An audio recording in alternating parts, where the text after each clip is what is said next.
Orima and the Bible no any crave I repose of I na one feet. Ekonoma na achọ dị mma ndị Igbo. Ọ bụ ya bụ onye chọpụtara Igbo Youth Movement. Ya bụ IYL. Ọ bụkwa ya bụ odeakwụkwọ nke Eastern Consultative Assembly ECA. Ya bụ osote onye odeakwụkwọ nke Igbo Leaders of Thought. Ana m ekwu maka Evangelist Elliot Ugochukwu. Biko kenere anyị ndị Igbo. Good to be with you. I don't mind.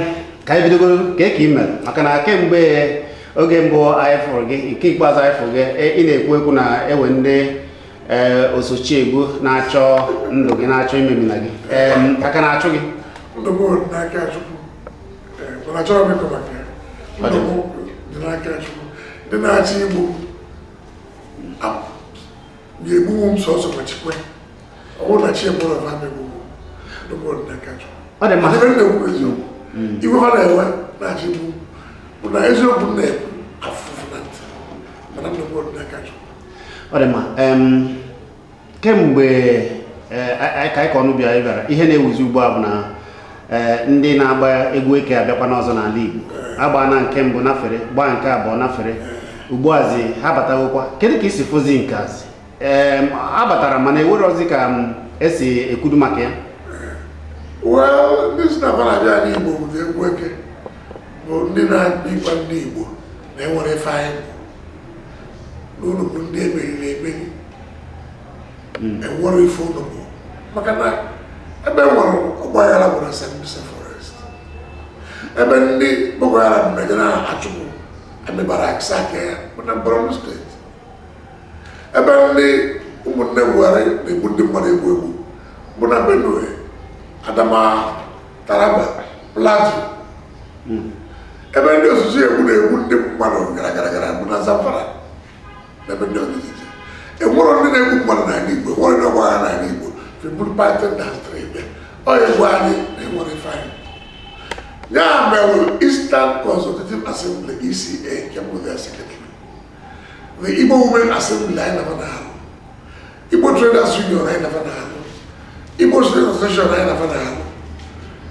Igbo Youth Movement nke mụ abụ the founder Igbo Leaders of Thought nke mbụ the secretary and so many other groups anyị will say na Friday is Friday, September 14th. When you're going to be, can they have Python dance now? We go and marry when they wear. Now, but I see. Oh, you're going to know. I want to know. Farmer man will be a riding one. The man of a go up there, I'm about to sue. Why? And what?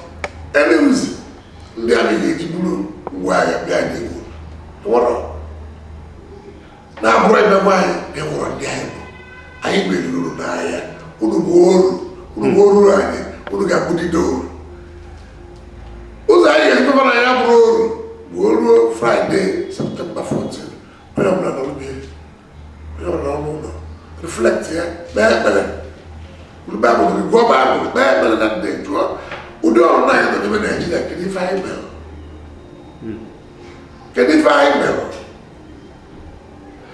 ọ dị mma ikwu na ewu ihe rụtụrụ aka maka ihe na-eme na Borno ugbu a na-anụ anyị na-egbusisi ndị agha mana ụfọdụ si na ndị a na-ezijezi a na-egbu bụ ndị South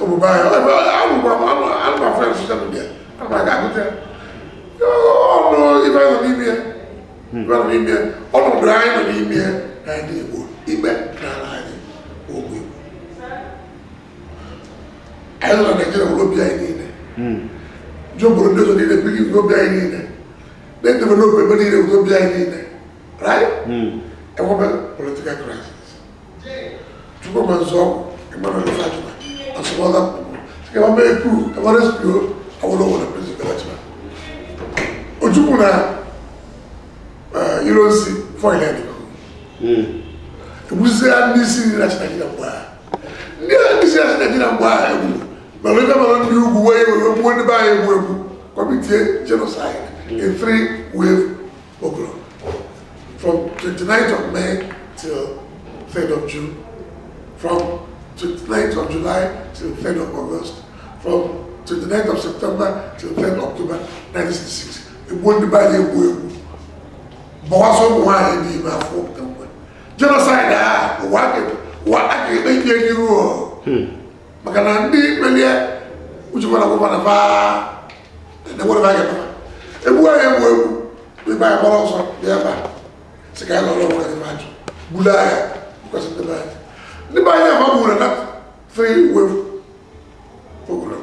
We look about the work of the crew, both of our Belewa, one of the others, right? On a home, why not have a ball, one of the zone for the vehicle.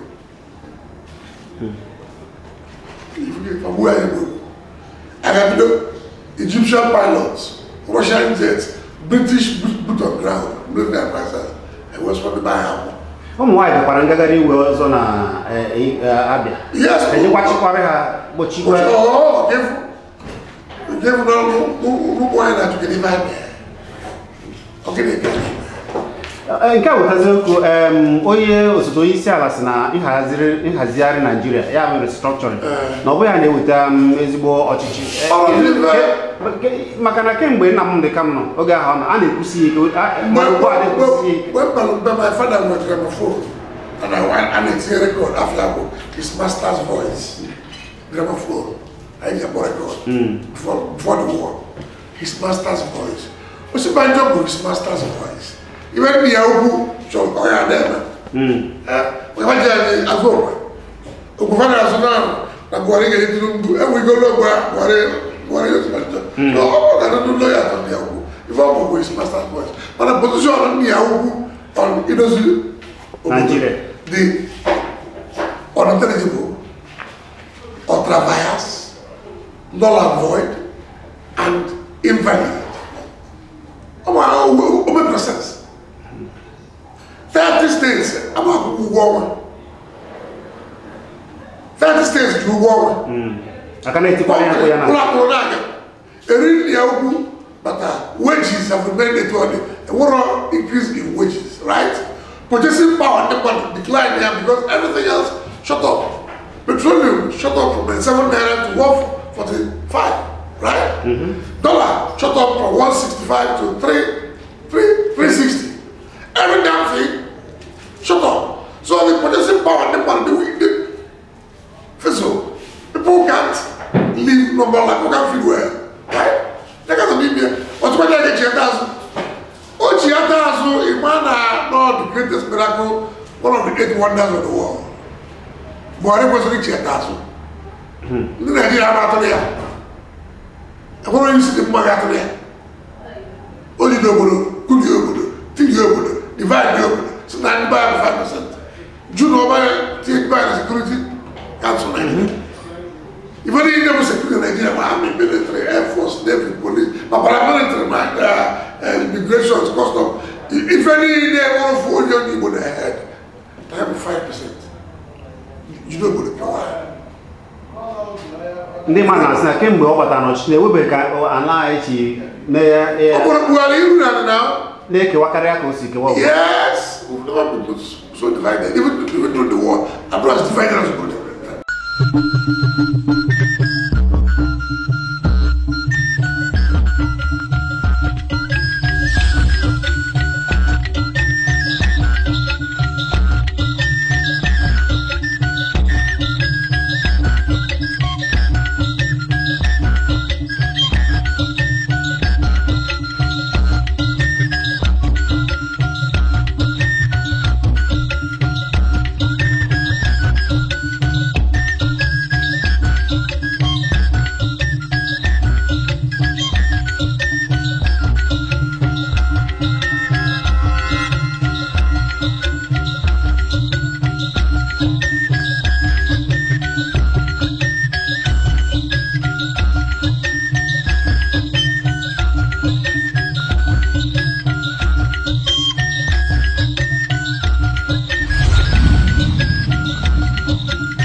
Abo Papando Kina Ekri Mbo Bona ino wene kraina Sige Chineke Gozegi Nechawagi Papando bo onolo yoyo nke na kwalite asụsụ na omenala ndị Igbo n'ụzọ preach ebe ọbụla ndị Igbo na-eme mmemme anyị na ebe a wee kwalite n'ụzọ ọma ka oke ayara ifu n'ama ka omenala anyị yara ịda mana anyị na-ayọ unu ụmụafọ Igbo biko otena anyị na-eme ife a na-akwalite asụsụ na omenala Igbo ike anyị ka anyị ji eme ya anyị chọrọ enyemaka unu onye ọbụla nọ mba ọbụla ịnọ n'obodo Igbo ewere ngwa ọrụ anyị ji alụ ọrụ n'ojiri ya kwado Kpakpando TV dịka kamera ọbụkwa n'ọbụ okpogho ka unu ji akwado anyị unu ga-afọ akara ọ na-akụ ntinye ego anyị n'ihe onyonyo gị isi nke ọbụla iwere ya wee kwalite nke anyị na-eme maka na ihe anyị na-eme bụ ka ọ dịrị ndị Igbo mma ihe anyị na-eme bụ ka ụwa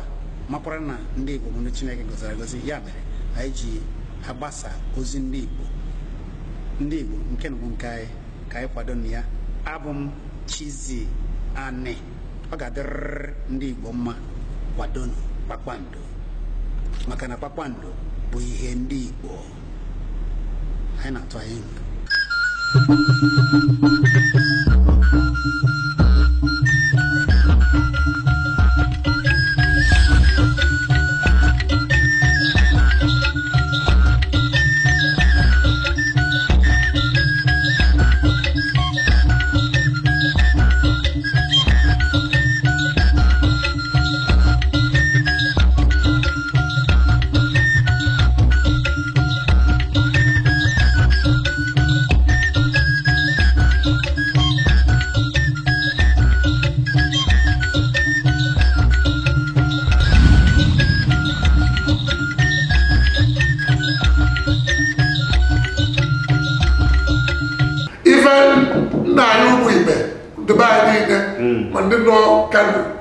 Jos, Lagos, Oluo, September 14th, one day, Onyo, Nolubia. I was a doer, can you see money with a word? Macapati, that's 3 and 1 that I will roll in the Yaba. I don't know Yaba. I want to buy a Yaba. I want to do that second police station, back with the Barak. I want no such thing ever. I want to be now by end of village selling the money by 1 a.m. Women and children sleeping. About one. The woman, the natural woman, the friend, the ever, so no more enough. Who would never send them money. One way there was one of them several years ago. The minister said, therefore, your money or your land. And they're not grazing law to pass it as they get good. Spokesman who had a national. I went there, check the end of the and I take up mine. Young guy, who want to do. If I don't leave it, if I don't put that, we didn't the high Ndile Chefi, Anna Bo Ndotu Meti Allah. Eku Hasai, I seen her name. Nasaraki was best. Nasaraki, how he will be about terrorists. I was in the know we have you because spring here early morning 1 a.m. 4 a.m. Father who worked hundreds of sleeping villagers. Fabusia, the national Buhari, and the fact they was now in Libya.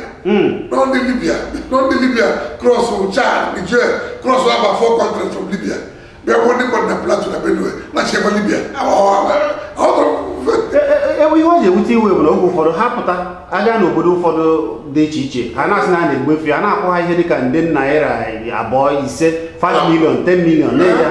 Nejina Makarawa. Manani Nani, we will na Nigeria. And your program, Nafu. So, eventually, the buy the Nebo, Oluwe, one day, September 14th. When your brother will be Muagano. Iboline, no, sit at home, September 14th. Can you have the line there? But it was a man when they were. Even Obuaga, when I saw the bushes, I would have Obuaga construction, the Zobodo, for many years of action. Obuaga is okay. Came in a referendum, Gamaro, the country of Nigeria, and you move over. Obuaga, what they attack Barak. Umagano have never sacked any police station. Umagano have never attacked anybody, killed anybody, throw a bomb anywhere. Nothing. No one ever said. Referendum. And it was civil. One day, another woman. Ode makenzi maka Nnamdi Kanu. Maka Ibori ile kwena aso. Ike ha bia sia ndi patron da sa bia sia. Ogosi na ebe America mbu Igbo ekwu okwu ka bia sia. No. Mana Ibori ile kwena aso. As Ibori ile kwena aso. September 14 oya mna ya no. Mana ma na ode ndiko nla oketa. Well, to mana di pata tena Ibori ile kwena aso. Ode ma ya buna okwu gbara okwu ndị Igbo ga-ewere ugbu a bụ onye ọbụla ụmara na ihe anyị na-eme ndị Igbo na-ewute ha nọrọ n'ụlọ September 14. Kezi maka structuring kedu ebe ndị Igbo also this statue ga-eme for odoze Nigeria ayoba ke bụ wabaju ụmụazị wozie iwe so oge ebe ọ bụrụ natural structure sipese referendum condition abalụbalụ condition ya ebe wafe bụ ebisa ndị Fulani FBN na-eji kwụsịa na-ewerela na befa saka the village so obodo ọkụ nwere anabafe ebe ọgwụ aka si mee referendum ka nwere onye ọbụla ka na-agba ego ọ dị ma ewe ndị fọgụ n'anya na mba ụwa niile na-ekiri ugbu a ọkachasị ụmụ Igbo nọ na mba kedu ozi ị ga-ezipụrụ ha ugbu a na-agbanyeghị na ịgwago ndị nọ na Nigeria ha nọrọ n'ụlọ ya pụtakwa ndị obodo oyibo obodo anyị September 14 onye ọbụla kpee ekpere maka ọbara na-akpọfu n'ala Igbo na-enwere ife eme ụmụ Igbo a na-egbu enwere ife eme ndị a na-abịa state python dance atọwụla ebe kpọgbuzi okpasị ndị a na-akpọgbuzi enwere ife eme ife gọọmenti na-egbupụta iko blọd na fasisi na-egbukọta sen strọkchọ ha fasisi oge ka ebe referendum ka mmadụ chọọ dịka na Naịjirịa abụọ fe eme ọ na-adị mma ọ dịrọ mma iwe na-enwe anyị Igbo niile nọrọ n'ụlọ September 14 daalụ. Ọ dị mma onye anyị na-ya kparịrị ugbu a bụ ọ bụ ya chọpụtara otu Igbo Youth Movement ya bụ IYM ọ bụkwa ya bụ odeakwụkwọ ukwu nke Eastern Consultative Assembly ECA bụrụ osote odeakwụkwọ nke ya bụ Deputy Secretary Igbo Leaders of Thought ka ana m ekwu maka Evangelist Elliot Ugochukwu Uko ihe gbasara Igbo na-echuru ukwu ọ na-adịkwa mma ka eme ihe okwu ọ sịrị anyị onye ọbụla nọ n'ụlọ na ị na-arụ nnukwu ọrụ tupu ya gosi dobe bulite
ọ bụ kpakpando ka ị na-ekiri mgbe ọbụla ị nọ wee na-ekiri anyị na-asị gị Chineke gọzie gị na-echekwa gị.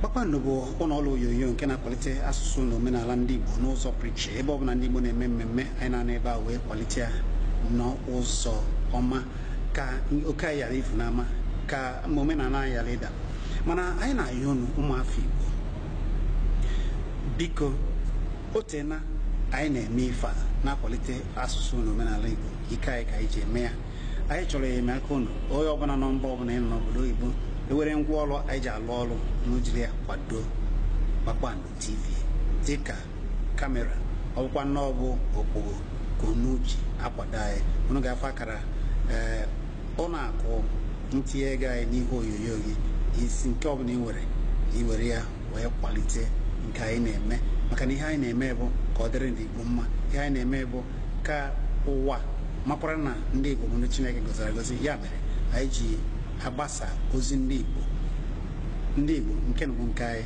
ka anyị kwado na ya abụ m chizi anị ọ ga-adịrịrị ndị Igbo mma kwadonu kpakpando maka na kpakpando bụ ihe ndị Igbo anyị na-atụ anyị